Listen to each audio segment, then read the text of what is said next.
I am Keith Lloyd and I'm very proud of this vessel. I would like to present my own luxury motor yacht, Southern Cross 2.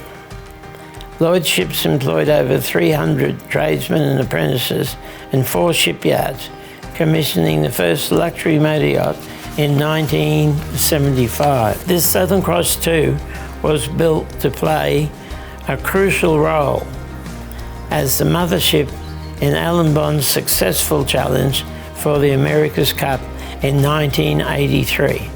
Since the Southern Cross 2 has been a proven traveller, traversing the world 8 times, offering luxury cruising and hospitality to a diverse range of passengers. Southern Cross 2 was built and relaunched by Lloyds Ships in 2017, now presenting in showroom condition with state-of-the-art upgrades and ready for a new owner to enjoy long-range cruising and entertaining.